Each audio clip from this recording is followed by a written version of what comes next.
पूर्व राज्य मन्त्री डाक्टर तोसीमा कार्कीको विवादास्पद अभिव्यक्तिप्रति नेकपा माओवादी केन्द्रद्वारा खेद प्रकट। सीता दाहालको निधनबारे दिएको अभिव्यक्ति तोडमोड गरिएको तोसीमा कार्कीको दाबी भनिन् क्षमा चाहन्छु। सञ्चार सचिव राउतलाई 24 घण्टाभित्र अदालतमा उपस्थित गराउन सर्वोच्च अदालतको आदेश। उपनिर्वाचनपछि प्रधानमन्त्रीले नबोलाएको होइन तर हाम्रो सरकारमा जाने कुनै योजना नभएको रवि लामिछानेको टिप्पणी।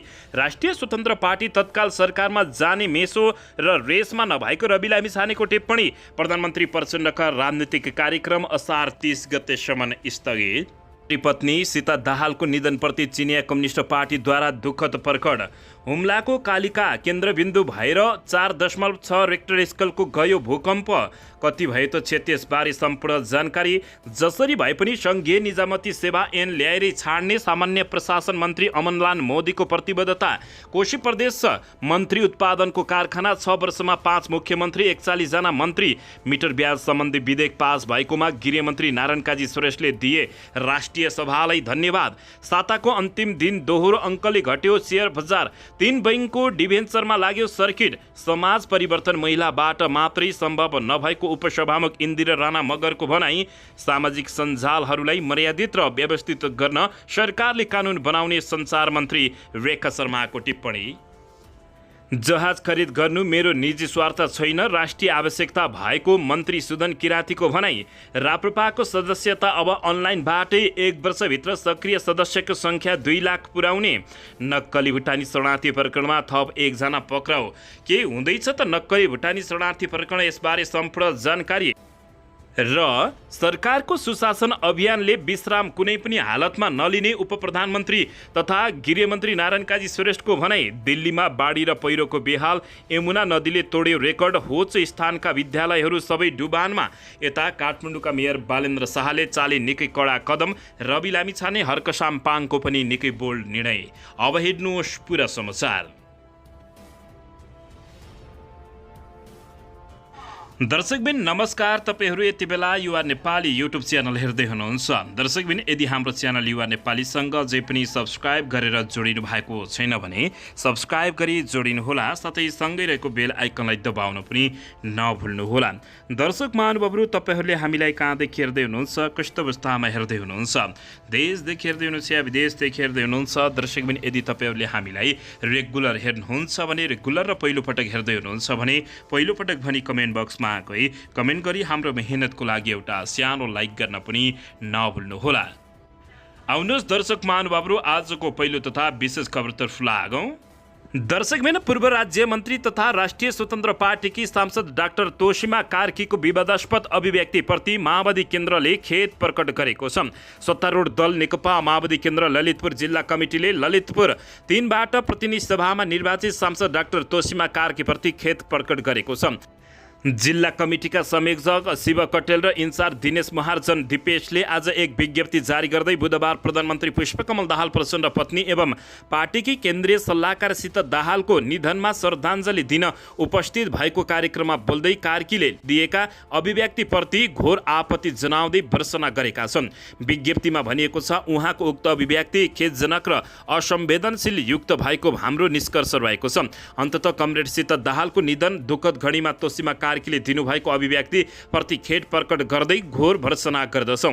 श्रद्धाञ्जली कार्यक्रममा उपस्थित भएकै पूर्व स्वास्थ्य राज्यमन्त्री समेत रहेकी कार्कीले प्रधानमन्त्री स्वयंले आफ्नो श्रीमतीलाई हेरचाह गर्न नसकेको जस्ता विवादास्पद अभिव्यक्ति दिएकी थिइन्, जसको अहिले तीव्र रूपमा आलोचना भइरहेको छ। तीव्र रूपमा आलोचना बढ्दै गएपछि कार्कीले स्वयं आफ्नो अभिव्यक्तिलाई तोडमोड गरेको भन्दै प्रतिरक्षा समेत गरेकी हुन्। दर्शक महानुभावहरू, सीता दाहालको निधनबारे दिएको अभिव्यक्ति तोडमोड गरिएको डाक्टर तोसीमा कार्कीले भएको बताएकी छिन् भने क्षमा चाहन्छु भन्दै क्षमा मागेकी छिन्। राष्ट्रिय स्वतन्त्र पार्टी सांसदकी डाक्टर तोसीमा कार्कीले बुधबार निधन भएकी प्रधानमन्त्री पुष्पकमल दाहाल प्रचण्डकी पत्नी सीता दाहालको निधनबारे दिएको अभिव्यक्तिप्रति प्रतिरक्षा तथा क्षमा मागेकी छिन्। उनले प्रधानमन्त्री प्रचण्डले लक्षित गरेर दुःखको घडीमा असंवेदनशील अभिव्यक्ति दिएको भन्दै सामाजिक सञ्जालमा गालीको वर्षा भएपछि माफी मागेकी हुन्। हिजो प्रधानमन्त्री प्रचण्ड पत्नी सीता दाहालको निधनमा श्रद्धाञ्जली दिन कोटेश्वर स्थित माओवादी केन्द्र केन्द्रको मुख्यालय पुगेकी डाक्टर तोसीमा कार्कीले असंवेदनशील भएर अभिव्यक्ति दिएकी थिइन्। उनले दिएको सार्वजनिक अभिव्यक्तिमा उनले आफ्नै श्रीमतीलाई त समय दिन सक्नु भएन अथवा हेरचाह गर्न सक्नु भएन भने राष्ट्रका लागि के गर्नुहोला त भन्ने खालका अभिव्यक्तिहरू दिएपछि उनको चर्को आलोचना समेत पाएको हो। उनको अभिव्यक्ति अमानवीय र अपरिपक्व भएको समेत बताइएको छ। दर्शकबिन यसैबीच यता ललिता निवास जग्गा प्रकरणमा पक्राउ परेका सञ्चार तथा सूचना प्राविधि मन्त्रालयका सचिव कृष्ण बहादुर राउतलाई 24 घण्टाभित्र अदालतमा उपस्थित गराउन सर्वोच्च अदालतले आदेश दिएको छ। ललिता निवास प्रकरणमा केन्द्रीय अनुसन्धान ब्युरो CIB को टोलीले सञ्चार तथा सूचना प्राविधि मन्त्रालयका सचिव कृष्ण बहादुर राउतलाई असार 20 गते पक्राउ गरेको थियो। त्यसपछि उनलाई भाइले गैर कानुनी रूपमा कृष्ण बहादुरलाई थुनामा राखिएको भन्दै बन्दी प्रत्यक्षीकरण रिट निवेदन दिएका थिए। बिहिबार तिलप्रसाद शेरको इजलासले 24 घण्टाभित्र राउतलाई अदालतमा उपस्थित गराउन आदेश दिएको हो। प्रहरीले विभिन्न 4वटा मुद्दामा 406 जनालाई फरार प्रतिवादी बनाएको छ। प्रहरीले मुद्दा नम्बर 24 मा जग्गा फिर्ता गरेको मध्ये 209 जनाको पक्राउ पूर्जी समेत जारी गरेको छ। रावतलाई भने मुद्दा नम्बर 25 मा पशुपति टिकान्छ गोठीमा प्रकरणमा जोडिएपछि पक्राउ गरेको हो। त्यस्तै मुद्दा नम्बर 25 मा पशुपति टिकान्छ गोठीको नाममा दर्ता गरेको 110 जना विरुद्ध पनि पक्राउ पूर्जी जारी भएको छ। त्यस्तै छुट जग्गामा 13 जना र निवास परिसर सट्टापट्टामा 74 जनाको प्रहरीले पूर्जी जारी गरेको जानकारी प्राप्त भएको छ। दर्शकबिन यता राष्ट्रिय स्वतन्त्र पार्टीका सभापति रवि लामिछानेले हाल पार्टीको सरकारमा सहभागी हुने कुनै योजना नरहेको बताएका छन्। बिहिबार संसदीय मामिला पत्रकारहरूसँग कुराकानी गर्दै उनले रासपा सरकारको स्थायित्वको पक्षमा भएको बताएका हुन्। उनले उपनिर्वाचनपछि प्रधानमन्त्रीले सरकारमा सहभागी हुन भनेर प्रस्ताव राखेको तर आफूहरूले जाने इच्छा व्यक्त नगरेको उनले बताएका छन्। हामी अहिले सङ्गठन निर्माणमा लागिरहेका छौँ। हामी सरकारमा जाने रेसमा छैनौँ तर सरकारको स्थायित्वको पक्षमा भने राष्ट्रिय स्वतन्त्र पार्टी रासपा छ। उनले भने जनतामा सरकार अझै ढल्ला कि गठबन्धन परिवर्तन भइहाल्ला कि भन्ने वातावरण भन्ने नबनोस् भन्ने हामी चाहेको भन्दै राष्ट्रिय स्वतन्त्र पार्टीका सभापति रवि लामिछानेले बताएका छन्। उपनिर्वाचनपछि प्रधानमन्त्रीले नबोलाएको होइन तर हाम्रो सरकारमा जाने कुनै योजना नभएको रवि लामिछानेले बताएका छन्। राष्ट्रिय स्वतन्त्र पार्टी तत्काल सरकारमा जाने रेस र गेममा नभएको रवि लामिछानेले बताएका हुन्। बिहिबार संसदीय मामिला पत्रकार समाजको टोलीसँग पार्टी संसदीय दलको कार्यालय सिंहदरबारमा कुराकानी गर्दै उनले सरकारमा सहभागी हुने सम्भावना नभएको बताएका हुन्। उपनिर्वाचनपछि आउनुहोस् भन्नुभएको थियो, अहिले कुराकानी भएको छैन। यो रेस र गेममा हामी नभएको रवि लामिछानेले टिप्पणी गरेका हुन्। दर्शकबिन यसैबीच यता प्रधानमन्त्री प्रचण्डका राजनीतिक कार्यक्रम असार 30 गतेसम्म स्थगित भएका छन्। दर्शक महानुभावहरू, प्रधानमन्त्री पुष्पकमल दाहाल प्रचण्डले सरकारी राजनीतिक तथा कूटनीतिक छलफल र भेटघाटलाई आउँदो 30 गतेसम्म स्थगित गरेका छन्। श्रीमती सीता दाहालको निधनका कारण शोकमा रहेका प्रधानमन्त्री प्रचण्डले आफ्ना सम्पूर्ण कार्यक्रम 4 दिनका लागि स्थगित गरेका हुन्। प्रधानमन्त्रीका प्रेस सल्लाहकार गोविन्द आचार्यले श्रद्धाञ्जली र समवेदना दिन बालुवाटार आउनेहरूसँग भेटघाट र कुराकानी गर्ने अरू कार्यक्रम स्थगित गरिएको जानकारी दिएका छन्। बालुवाटारमा आउनेहरूसँग उनले सामान्य कुराकानी गरेका हुन्। आज बिहान पनि सर्वसाधारणहरूसँग छलफल गरेका हुन् आचार्यले भने। तर त्यसबाहेक अरू राजनीतिक तथा कूटनीतिक छलफल 30 गतेसम्मका लागि स्थगित गरिएको छ। यी दिनमा प्रधानमन्त्री ज्यू सिंहदरबार पनि नजाने हुनु भएको छ। उनले भने समवेदना प्रकट गर्न आउने शुभेच्छकहरूले असार 29 गतेसम्म बिहान 8 बजेदेखि 11 बजेसम्म र अपराह्न 4 बजेदेखि बेलुका 6 बजेसम्म बालुवाटारमा प्रधानमन्त्री प्रचण्डलाई भेट्न आउन सक्ने उनको सचिवालयले जानकारी दिएको छ।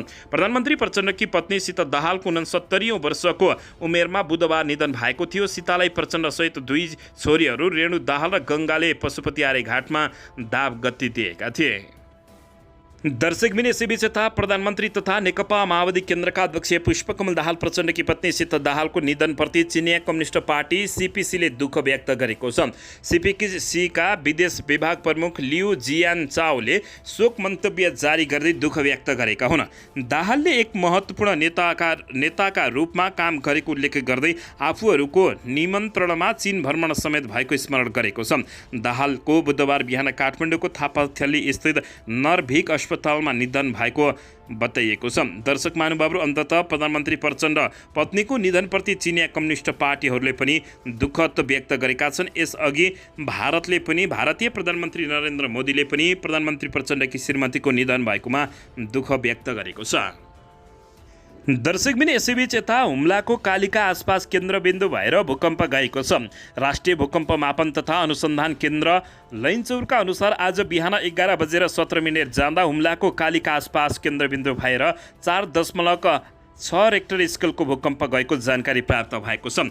यसअघि गत असार 25 गते सिन्धुपाल्चोकको 12 आसपास केन्द्रबिन्दु भएर 30.8 रेक्टर स्केलको भूकम्प गएको थियो। पछिल्लो समय नेपालको पूर्वी तथा पश्चिमी हिमाली पहाडी क्षेत्र केन्द्रबिन्दु भएर भूकम्प जाने क्रम जारी रहेको छ। दर्शकबिन यसैबीच नेपालको हिमाली तथा पहाडी क्षेत्रहरूलाई भूकम्पको जोखिम क्षेत्रको रूपमा लिने गरिएको छ। अन्ततः दर्शक महानुभावहरू हुम्लाको कालिका केन्द्रबिन्दु भएर 4.6 रेक्टर स्केलको निकै ठुलो भूकम्प गएपछि सो स्थानमा मानिसहरू त्रसित रहेको जानकारी प्राप्त भएको छ। दर्शकबिन यसैबीच यता मिटर ब्याज सम्बन्धी विधेयक पास भएकोमा गृहमन्त्री नारायण काजी श्रेष्ठले राष्ट्रिय सभालाई धन्यवाद दिएका छन्। उपप्रधान तथा गृहमन्त्री नारायण काजी श्रेष्ठले मिटर ब्याज सम्बन्धी विधेयक पास भएकोमा राष्ट्रिय सभालाई धन्यवाद दिएका हुन्। बिहीबार विनियोजित बजेटमाथि सांसदहरूले उठाएको प्रश्नमा जवाब दिन राष्ट्रिय सभामा उपस्थित भएका श्रेष्ठले मिटर ब्याज जस्तो समान्ती शोषणको अवशेषलाई अन्त्य गर्न राष्ट्रिय सभाले खेलेको भूमिकाको धन्यवाद उनले गरेका छन्। उनले भने अनुचित लेनदेन अर्थात् मिटर ब्याजी सम्बन्धी विधेयक पारित भएको छ। यस ऐतिहासिक काम समान्ती शोषणको अवशेषलाई अन्त्य गर्ने सवालमा यो सदनको पहल कदमीका निमित्त सम्मानित सदन सभा अध्यक्षज्यू र माननीय सदस्यहरूलाई म धन्यवाद व्यक्त गर्न चाहन्छु। गृहमन्त्री नारायण काजी श्रेष्ठले यस्तो बताएका हुन्। दर्शकबिन यसैबीच यता नक्कली भुटानी शरणार्थी प्रकरणमा थप 1 जना पक्राउ परेको छ। नक्कली भुटानी शरणार्थी प्रकरणमा थप 1 जना पक्राउ परेका हुन्। अपराध अनुसन्धान कार्यालयको टोलीले काठमाडौँको असन घर भई नयाँ बजार 59 वर्षीय केशव तुलाधारलाई पक्राउ गरेको काठमाडौँ प्रहरी परिसरका प्रवक्ता एसपी सीताराम रिजालले जानकारी दिएका छन्। तुलाधारलाई हिरासतमा राखेर अनुसन्धान गर्न म्याद थपका लागि बिहीबार काठमाडौँ जिल्ला अदालतमा पेश गरिएको एसपीले जानकारी दिएका छन्। सो प्रकरणमा जिल्ला सरकारी वकिल कार्यालय काठमाडौँले 30 जना विरुद्ध जिल्ला अदालतमा मुद्दा दायर गरेको छ। यसअघि पक्राउ परेका 18 जना मध्ये जिल्ला अदालतमा थुनसेक बहसपछि हाल पूर्व उपप्रधानमन्त्री एवं नेकपा एमालेका तत्कालीन सचिव टोपबहादुर रायमाझी र पूर्व गृहमन्त्री तथा काङ्ग्रेस नेता बालकृष्ण खाँड सहित 16 जना हाल पूर्वपक्षका लागि थुनामा छन् भने 2 जना धरौटीमा रिहाई भएका छन्। दर्शकबिन नक्कली भुटानी शरणार्थी प्रकरणमा प्रहरीको अनुसन्धान प्रतिवेदनका आधारमा मुद्दा चलाइएका मध्ये पूर्व गृहमन्त्री रामबहादुर थापा बदलका छोरा प्रत्येक सहित 11 जना अझै फरार रहेका छन्। दर्शकबिन यता गृहमन्त्री नारायण काजी श्रेष्ठले सरकारको सुशासन अभियानले विश्राम कुनै पनि हालतमा नलिने बताएका छन्। गृहमन्त्री नारायण काजी श्रेष्ठले सुशासन व्यवस्थापनका लागि सरकारले अभियानको विश्राम नलिने बताएका हुन्। बिहीबार राष्ट्रिय सभाको बैठकलाई सम्बोधन गर्दै मन्त्री श्रेष्ठले सरकारले सुशासन समृद्धि र सामाजिक न्यायलाई केन्द्रबिन्दुमा राखेर काम अगाडि बढाइरहेको बताएका छन्। श्रेष्ठले देशको समृद्धको लक्ष्य हासिल गर्ने पूर्व शर्त सुशासन भएको भन्दै सरकारको अभियानले विश्राम नलिने समेत बताएका हुन्। उनले निर्दोष नफसुन् र दोषी नछोटुन् भन्ने मान्यता अख्तियार गरिएको पनि उल्लेख गरेका छन्।